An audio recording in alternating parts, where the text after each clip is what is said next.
inta badan dadka waxay ka qaadaan madax xanuunka ama wax la yiraahdo madax kaca asbaabo fara badan asbaabta ugu weyn ee laakiin hadda oo biyaan dambe ku badan dadka adduunka jooga waxaa ka mid ah arrimaha la yiraahdo jacaylka jacaylka marka hore kasoo bilaabaya wadnaha feeraha ilaa markuu uurta uu ku jirto soo coraya wuxuu imaanayaa madaxa kadib markuu madaxa ku dhufto waxa ka kacayo qiiq iyo olol qiiq marka ka kacaya dadka dhan ku dhayaa madaxa wax ka saaran kadib markuu qiiq ka dhamaado waxa ku dambeyn doonta olol shahaado ma sidoo kale in ka ololayo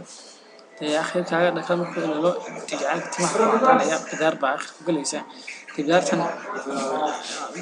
ما كذي تفكر شو كتب وحاط كيس عليه يعني حضر لنا مرتي قدار بتفشل استعمال وادك أخيرا كبحوا كل كبحصون مركب قفكي كل كبحصون كبح كل كعادة أو كبحوا صار كيس يعني تيمه سيولنا عرّي مرة أنا وحنا نكسب اللامية أخيرا لما نحصل عن سير العالم البويرة لكن محاولة العالم كان يفكران أما أي كنا وظيقة أما وضل لا يربح كرا أنت ما تبع حاسنا حب عن تاي لذلك كنا